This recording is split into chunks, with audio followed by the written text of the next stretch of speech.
Well, good afternoon, everybody. Thank you very much for that introduction. I did entrust my briefcase to you, which contains the remarks that I'm going to make. So if you'd be kind enough to give it to me, then I can start. Certainly. Thank you so much.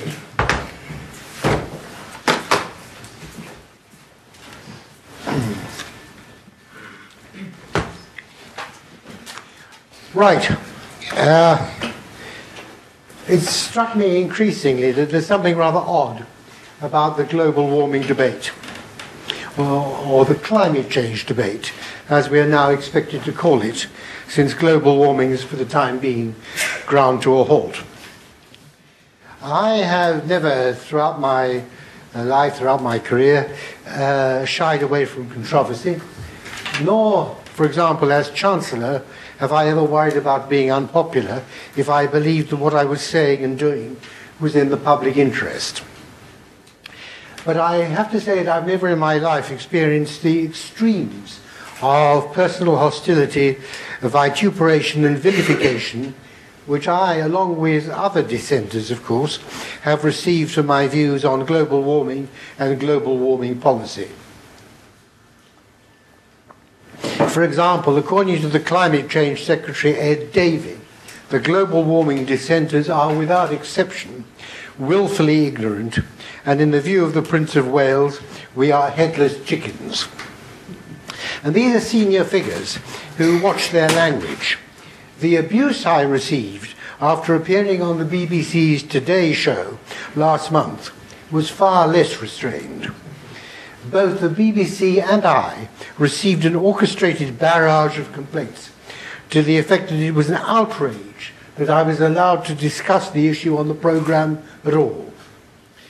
In fact, despite having written a thoroughly well-documented book about global warming more than 5 years ago, which happily became something of a bestseller, and having founded a think tank on the subject, which our chairman has referred to, the Global Warming Policy Foundation, which wants to have a real debate. It's not so much to put forward a particular point of view, but that there should be a real debate on the issue. And I did that the following year, and despite having frequently being invited on the Today programme to discuss economic issues, this was the first time I'd ever been asked to discuss climate change, and I strongly suspect it'll also be the last time. The BBC received a well-organised deluge of complaints, some of them inevitably from those with a vested interest in renewable energy, accusing me, among other things, of being a geriatric retired politician and not a climate scientist, and so wholly unqualified to discuss the issue. Perhaps, by way of interpolation, to avoid being sidetracked later, I should address now the frequent accusation by my critics that the Global Warming Policy Foundation's non-disclosure of the names of our donors is proof that we are a thoroughly sinister organisation and a front for the fossil fuel industry. As I have pointed out on a number of occasions, the Foundation's Board of Trustees decided from the outset that it would neither solicit nor accept any money from the energy industry or from anyone with a significant interest in the energy industry. And to those who are not, and I regret this, but there are some who are not prepared to accept my word, I would point out that among our trustees are a Bishop of the Church of England, a former private secretary to the Queen, and a former head of the civil service. Anyone who imagines that we are all engaged on a conspiracy to lie is clearly at an advanced stage of paranoia. The reason why we don't reveal the names of our donors, who are private citizens of a philanthropic disposition, is in fact pretty obvious. Were we to do so, then they too would be likely to be subject to the vilification and abuse I mentioned earlier. And that's something which, understandably, they can do without. That said, I must admit that I'm strongly tempted to agree that since I am not a climate scientist, and I've never pretended to be a climate scientist, I should from now on remain silent on the subject. On the clear understanding, of course, that everyone else plays by the same rules. No more statements by Ed Davey, or indeed any other politician, including Ed Miliband, Lord Deben, and Al Gore. Nothing more from the Prince of Wales. Nothing more from Lord Stern. What bliss. But of course this isn't going to happen. Nor should it. For at bottom this isn't a scientific issue. That's to say, the issue is not climate change, but climate change alarmism, and the hugely damaging policies that are advocated and in some cases actually put in place in its name. And alarmism is a feature not of the physical world, which is what climate scientists study, but of human behavior. The province, in other words, of economists, historians, sociologists, psychologists, and dare I say it, politicians. And en passant, the problem for dissenting politicians, and indeed for dissenting climate scientists for that matter, who certainly exist to my certain knowledge, is that dissent can be career-threatening. The great advantage of being geriatric is that my career is behind me. There is nothing left to threaten. But to return, the climate changes all the time, in different and unpredictable and certainly unpredicted ways, and indeed often in different ways in different parts of the world. It always has done, and no doubt it always will. The issue is whether this is a cause for alarm, and not just moderate alarm. According to the alarmists, it is the greatest threat facing humankind today, far worse than any of the manifold evils we see around the globe, which stem from what Pope called man's inhumanity to man. Climate change alarmism is a belief system and needs to be evaluated as such. There is indeed an accepted scientific theory, which I don't for a moment dispute, and which the alarmists claim justifies their belief and their alarm. This is the so-called greenhouse effect, the fact that the Earth's atmosphere contains so-called greenhouse gases, of which water vapor is overwhelmingly the most important, but carbon dioxide is another, which in effect traps some of the heat we receive from the sun and prevents it from bouncing back into space. Without the greenhouse effect, the planet would be so cold as to be uninhabitable. But by burning fossil fuels, coal, oil and gas, we are increasing the amount of carbon dioxide in the atmosphere, and thus, other things being equal, increasing the Earth's temperature. So far, so good. But four questions immediately arise, all of which need to be answered coolly and rationally. First, other things being equal, how much can increased atmospheric carbon dioxide be expected to warm the Earth? This is known to the scientists as climate sensitivity, or sometimes the climate sensitivity of carbon. This is highly uncertain, not least because clouds have an important part to play, and the science of clouds, as any climate scientist will admit, is little understood. Until recently, the majority opinion among climate scientists had been that clouds greatly amplify the basic greenhouse effect. But there is a significant minority of scientists, including some of the most eminent ones, who strongly dispute this. Second, are other things equal anyway? We know that over millennia, the temperature of the Earth has varied a great deal, long before the arrival of fossil fuels. To take only the past 1,000 years, 1,000 years ago we were benefiting from the so-called medieval warm period, when temperatures are thought to have been at least as warm, if not warmer, than they are today. And then during the Baroque era, we were grimly suffering the cold of the so-called Little Ice Age, when the Thames frequently froze in winter and substantial ice fairs were held on it, which have been immortalized in contemporary prints. Third, even if the Earth were to warm, so far from this necessarily being a cause for alarm, does it matter? It would, after all, be rather surprising if the planet were on a happy, precarious temperature knife edge, from which any change in either direction would be a major disaster. In fact, we know that if there were to be any future warming, and for the reasons already given, if is correct, there would be both benefits and what the economists like to call disbenefits. I shall discuss later where the balance might lie. And fourth, to the extent that there is a problem, what should we calmly and rationally do about it? It's probably best to take the first two questions together. According to the temperature records kept by the UK Met Office, and other series, mainly American, are much the same.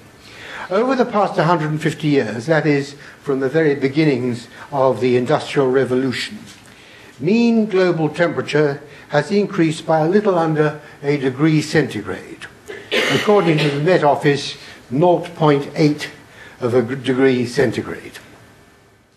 And this has happened in fits and starts, which are not fully understood, indeed hardly understood at all. To begin with, to the extent that anyone noticed it, it was seen as a welcome and natural recovery from the rigors of the Little Ice Age. But the great bulk of it, 0.5 degrees out of the 0.8, occurred during the last quarter of the 20th century. And it was then the global warming alarmism was born. But since then, and wholly contrary to the expectations of the overwhelming majority of climate scientists, who confidently predicted that global warming would not merely continue, but would accelerate, given the unprecedented growth of global carbon emissions as China's coal-based economy has grown by leaps and bounds, there has in fact been no further world warming at all. To be precise, the latest report of the IPCC, the Intergovernmental Panel on Climate Change, a deeply flawed body whose non-scientist chairman is a committed climate alarmist, reckons that global warming has latterly been occurring at the rate of, wait for it, 0.05 degrees centigrade per decade, plus or minus 0.1 degrees. Their figures, not mine. In other words, the observed rate of warming is less than the margin of error. And that margin of error, it has to be said, is implausibly small. After all, just think how you might say about it. Calculating mean global temperature from the records of weather stations and maritime observations around the world of varying quality is a pretty heroic task in the first place. Not to mention the fact that there is a considerable difference between daytime and nighttime temperatures. In any event, to produce a figure accurate to hundredths of a degree is palpably absurd. The lessons of the unpredicted 15-year global temperature standstill, or hiatus, as the IPCC itself now calls it, are clear. In the first place, it shows that the integrated assessment models which the climate science community uses to predict the global temperature increase, which is likely to occur over the next 100 years, are almost certainly mistaken. In that climate sensitivity is almost certainly significantly less than they once thought. And thus the models exaggerate the likely temperature rise over the next 100 years. But of course the need for a rethink doesn't stop there. As the noted climate scientist Professor Judith Curry, the chair of the School of Earth and Atmospheric Sciences at the Georgia Institute of Technology, recently observed in written testimony to the US Senate, and I quote her, "Anthropogenic global warming is a proposed theory whose basic mechanism is well understood, but whose magnitude is highly uncertain. The growing evidence that climate models are too sensitive to CO2 has implications for the attribution of late 20th century warming and projections of 21st century climate.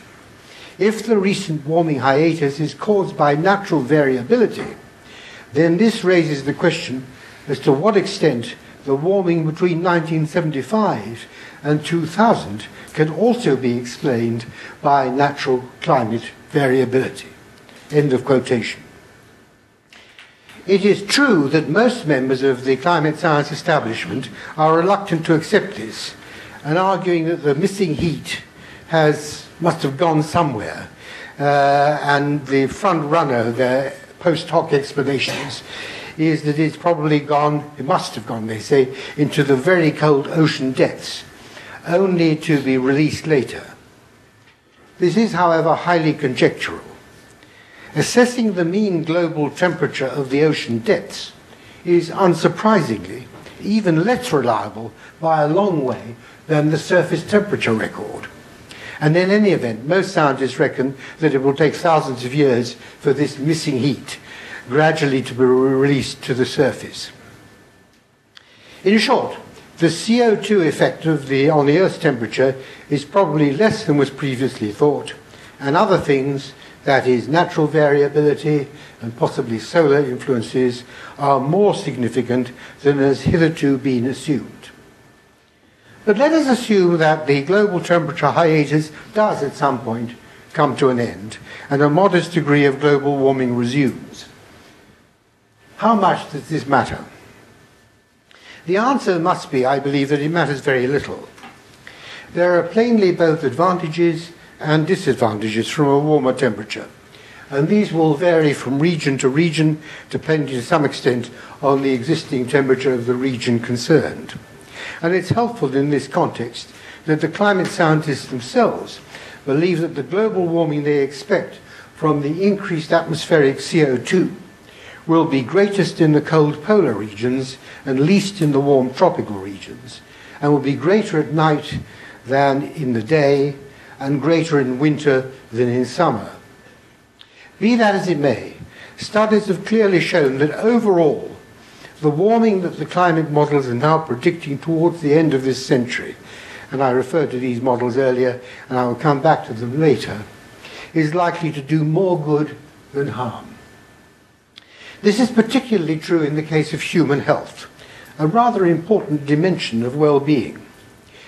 It's no accident that if you look at migration for climate reasons in the world today, it is far easier to find those who choose to move to a warmer climate than those who choose to move to a colder climate. And it's well documented that excessive cold causes far more illnesses and deaths around the world than excessive warmth does. And this has been accepted by the IPCC. The impacts chapter of its latest 2013 report has yet to be published. It's promised around the end of this month or shortly after. But the impacts chapter of the previous 2007 report made it plain that the only health outcome of the warming that they then projected, that they regarded as virtually certain, was, in their own words, and I quote, reduced human mortality from decreased cold exposure, end of quotation.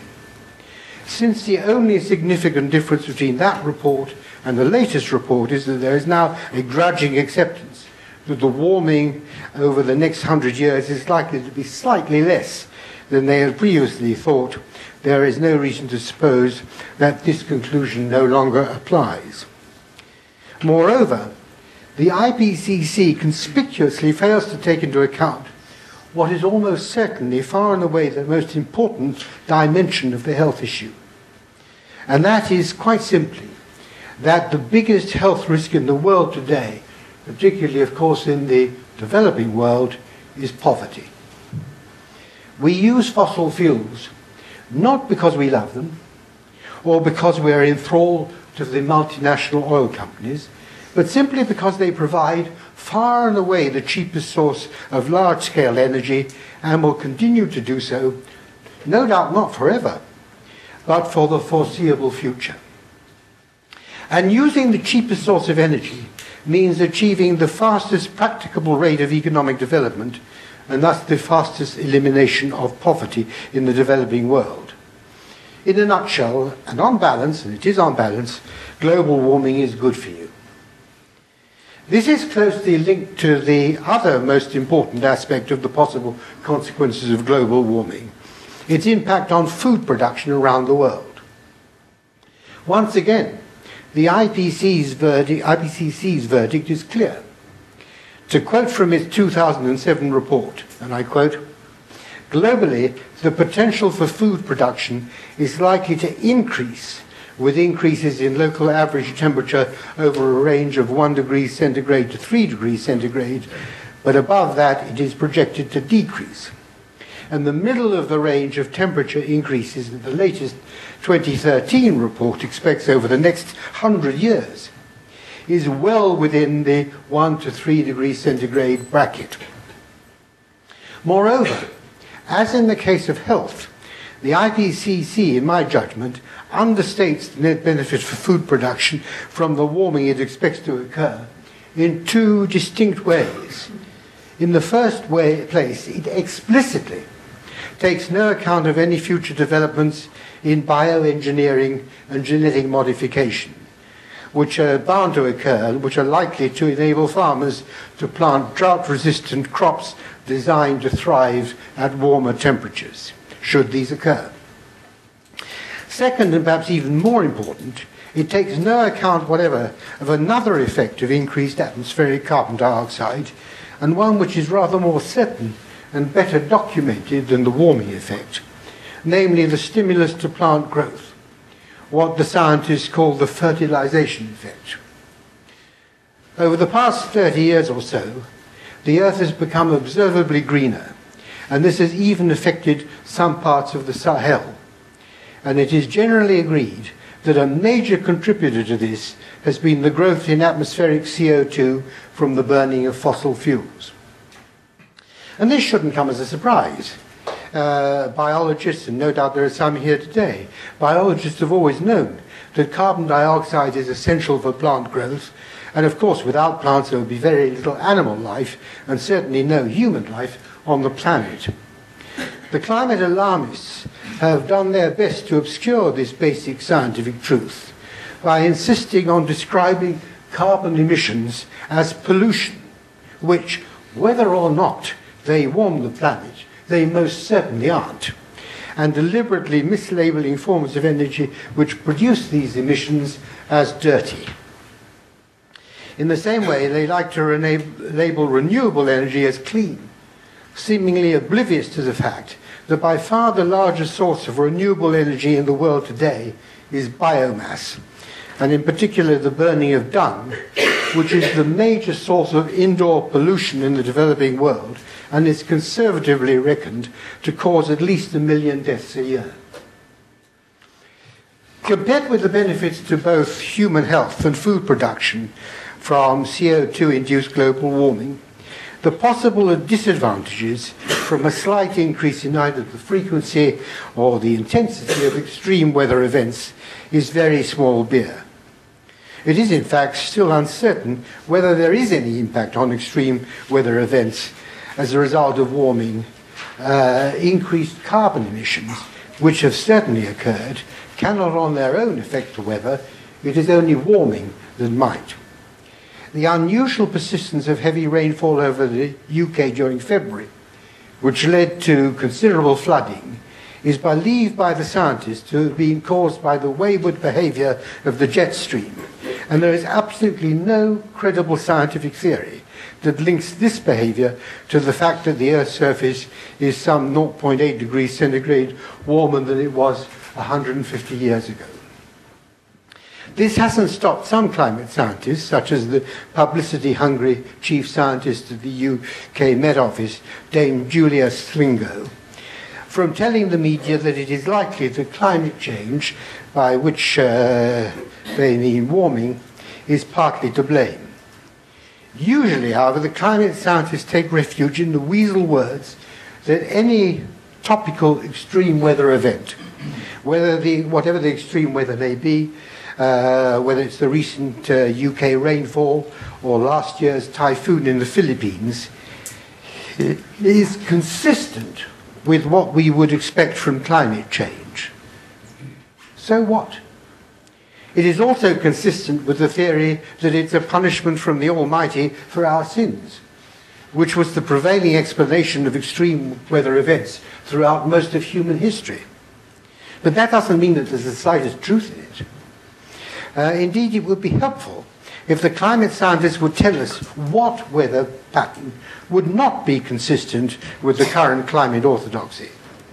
If they can't do so, and they haven't so far, then we would do well to recall the important insight of Karl Popper, that any theory that is incapable of falsification cannot be considered scientific.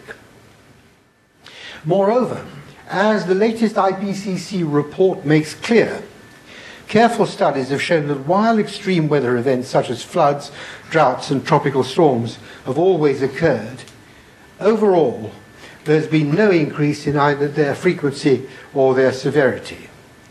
This may, of course, be because there has so far been very little global warming indeed. The fear, and I acknowledge this, is the possible consequences of what is projected to lie ahead of us. But even in climate science, cause has to precede effect. It is impossible for future warming to affect events in the present. Of course, it doesn't seem like that, partly because of sensitivity to the climate change doctrine and the climate change issue, and partly simply as a result of the explosion of global communications. We are far more aware of extreme weather events around the world than we used to be. And it is perfectly true that many more people are affected by extreme weather events than ever before. That's simply because of the great growth in world population. It's also true, as the insurance companies like to point out, that there's been a great increase in the damage caused by extreme weather events. But that, again, is simply because just as there are more people around, so there is more property around to be damaged.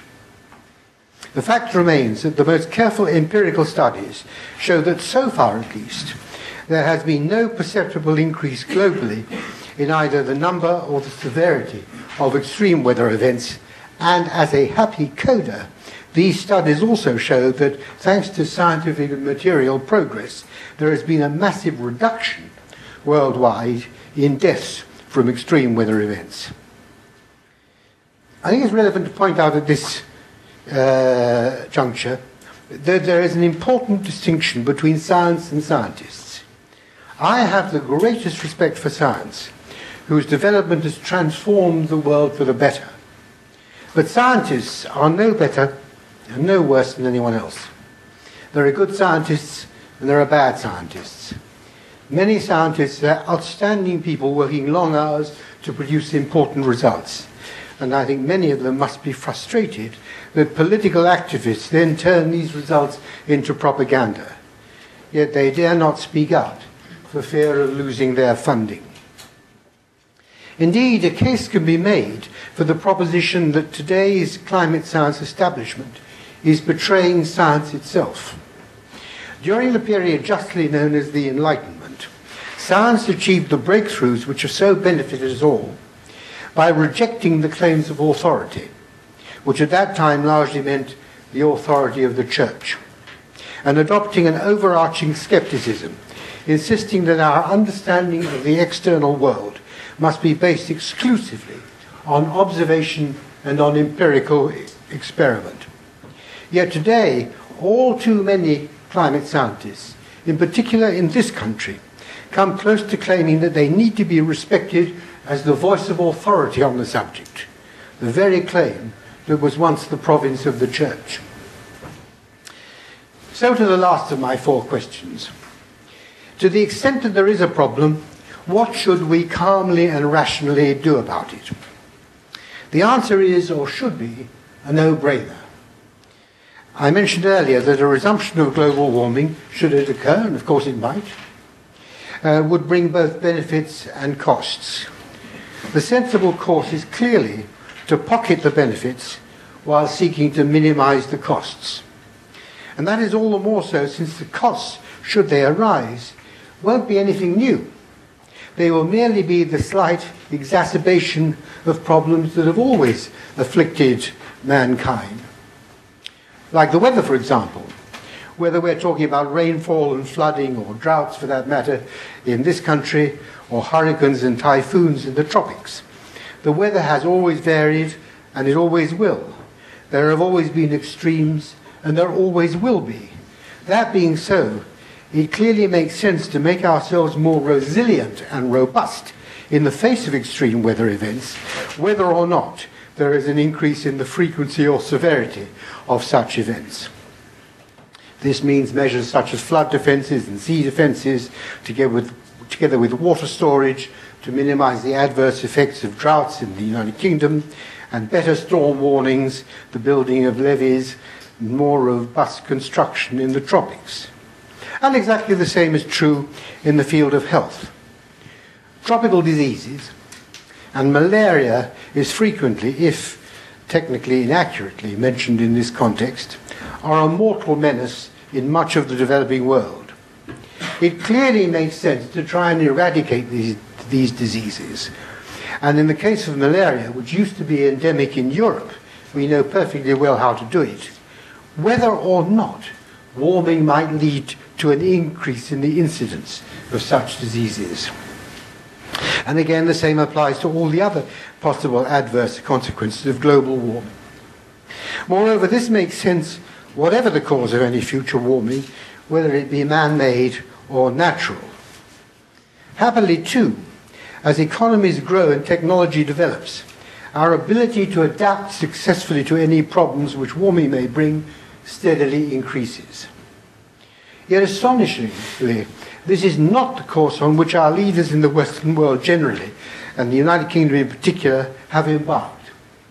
They have decided that what we must do at inordinate cost is to prevent the possibility, as they see it, of any further warming by abandoning the use of fossil fuels. Even if this were attainable, a big if, which I'll discuss later, there is no way in which this could be remotely cost-effective. The cost to the world economy of moving from relatively cheap and reliable energy to much more expensive and much less reliable forms of energy, the so-called renewables, on which of course we had to rely before we were liberated by the fossil fuel-driven industrial revolution, far exceeds any conceivable benefit. It is true that the notorious Stern Review, widely promoted by a British Prime Minister with something of a messiah complex, but with an undoubted talent for PR, sought to demonstrate the reverse, and it has become something of a Bible for the economically illiterate. But in fact, Stern's dodgy economics have been comprehensively demolished by the most distinguished economists on both sides of the Atlantic. So much so, in fact, that Lord Stern himself has been driven to complain that it's all the fault of the integrated assessment models, which, and I quote him, come close to assuming directly that the impacts and costs will be modest and close to excluding the possibility of catastrophic outcomes, end of quotation. I suggested earlier that these elaborate models are scarcely worth the computer code they are written in, and certainly the divergence between their predictions and empirical observations has become ever wider and ever more embarrassing for the climate establishment. Nevertheless, it's a bit rich for Stern now to complain about them when they remain the gospel of the climate science establishment in general and of the IPCC in particular. But Stern is right in this sense. Unless you assume that we may be heading for a CO2-induced planetary catastrophe, for which there is very little scientific basis indeed, a policy of decarbonisation cannot possibly make sense. A similar, if slightly more sophisticated case for current policies has been put forward by a distinctly better economist than Stern, Harvard's Professor Weitzman, in what he likes to call his dismal theorem. After demolishing Stern's cost-benefit analysis, he concludes that Stern is in fact right, but for the wrong reasons. According to Weitzman, that this is an area where cost-benefit analysis doesn't apply. Climate science is highly uncertain, and a catastrophic outcome, which might even threaten the continuation of human life on this planet, cannot be entirely ruled out, however unlikely it may be. It is therefore, says Weitzman, incumbent upon us to do whatever we can, regardless of cost, to prevent this. And this is an extreme case of what is usually known as the precautionary principle. I must say I've often thought that the most important use of the precautionary principle is against the precautionary principle itself, since it can all too readily lead to absurd policy prescriptions.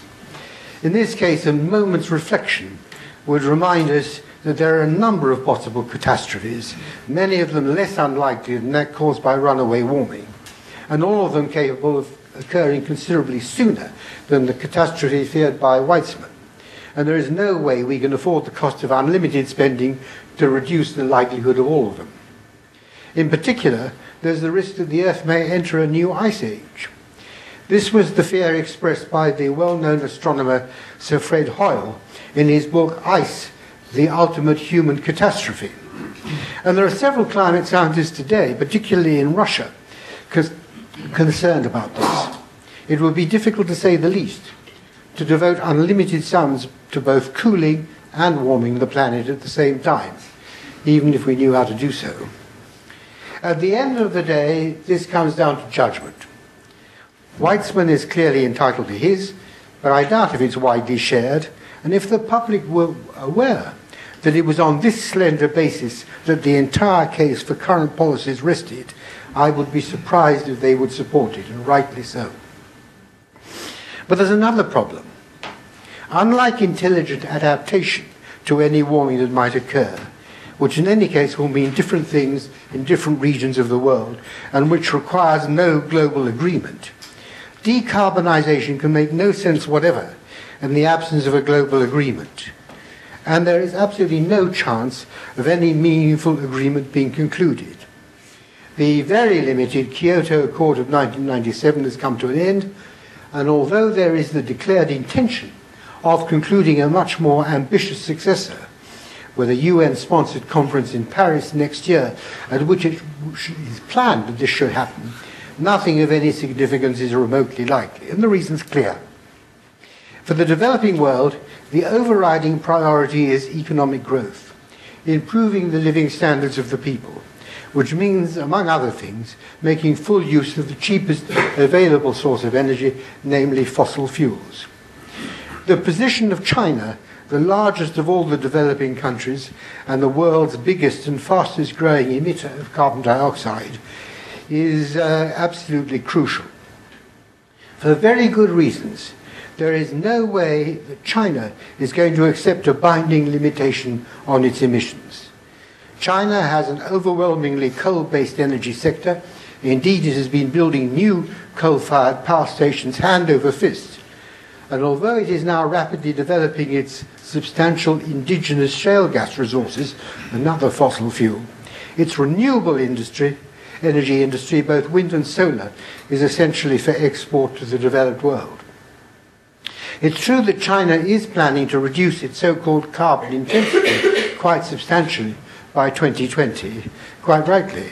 But there's a world of difference between the sensible objective of using fossil fuels more efficiently, which is what this means, and the foolish policy of abandoning fossil fuels, which it hasn't the slightest intention of doing.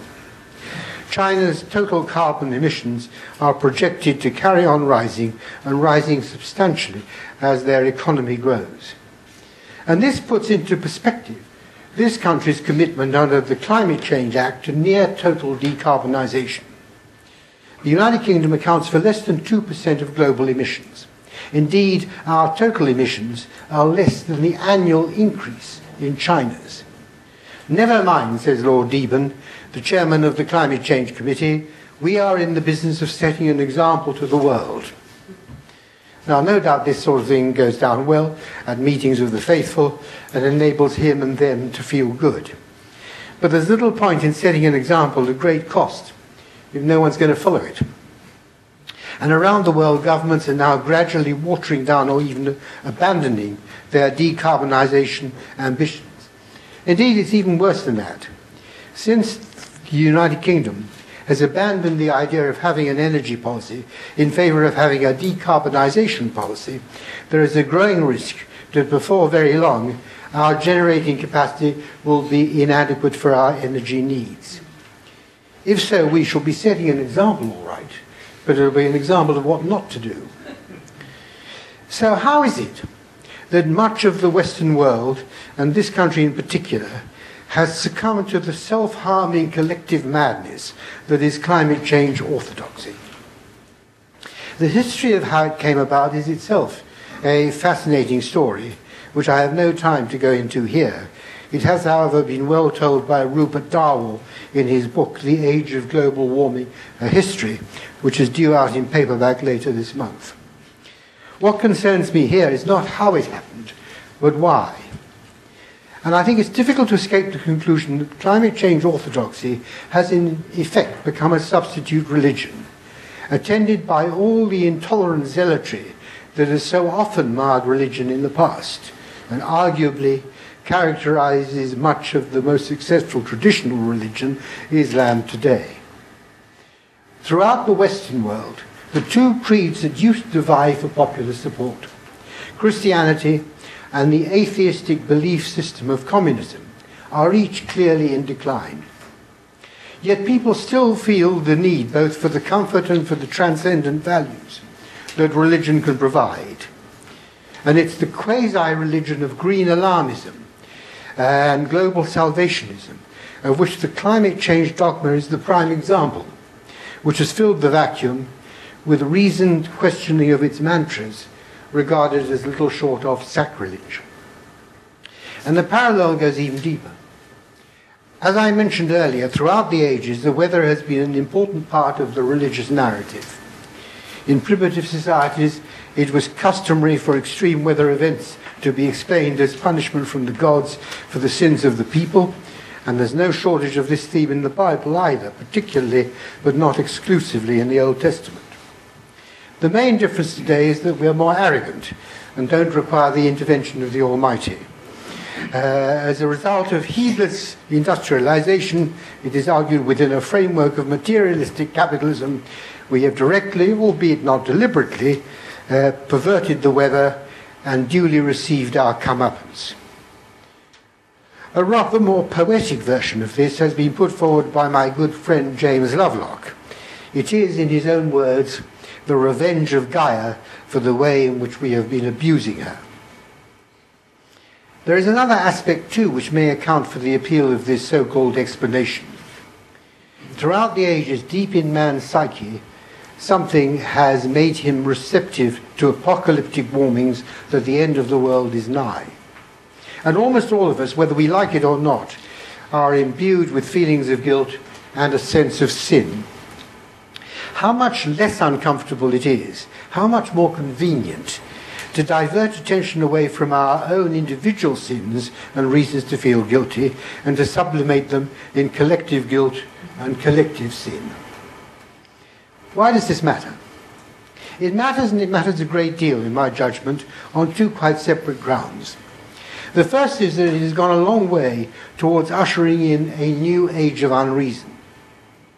It is a cruel irony that while it was science which, more than anything else, was able by its great achievements to establish the age of reason, it is all too many climate scientists and their hangers-on who have become the high priests of a new age of unreason. But what moves me most is that the policies invoked in its name are grossly immoral. We have in the UK, just to start here, devised the most blatant transfer of wealth from the poor to the rich. And I'm slightly surprised that it is so strongly supported by many of those who consider themselves to be the tribunes of the people and politically on the left. I refer, of course, to our system of heavily subsidizing wealthy landlords to have wind farms on their land so that the poor may be supplied with one of the most expensive forms of electricity known to man. This is also, incidentally, inflicting increasing damage on the British economy to no useful purpose whatever. But more serious morally, because it is on a much larger scale, is the perverse intergenerational transfer of wealth implied by orthodox climate change policies. It is not much in dispute that future generations, that is to say those yet unborn, will be wealthier than those, ourselves, our children, and for many of us, our grandchildren, alive today. This is the inevitable consequence of the projected economic growth, which on a business-as-usual basis drives the increased carbon emissions, which in turn determined the projected future warming.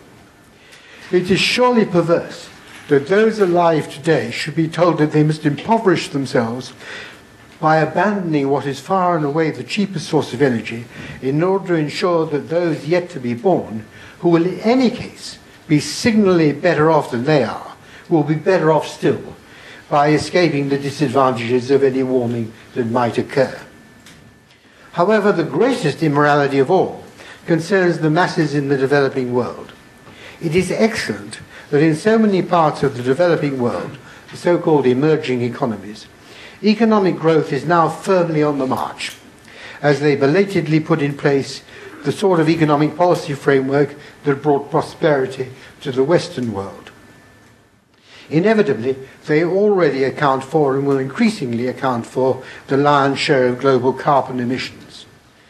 But despite their success, there are still hundreds of millions of people in these countries in dire poverty, suffering all the ills that this brings in terms of malnutrition, preventable disease, and premature death.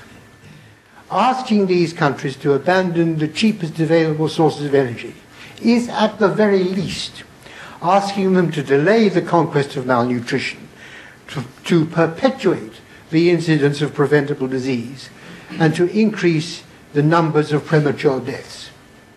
Global warming orthodoxy is not merely irrational, it is wicked.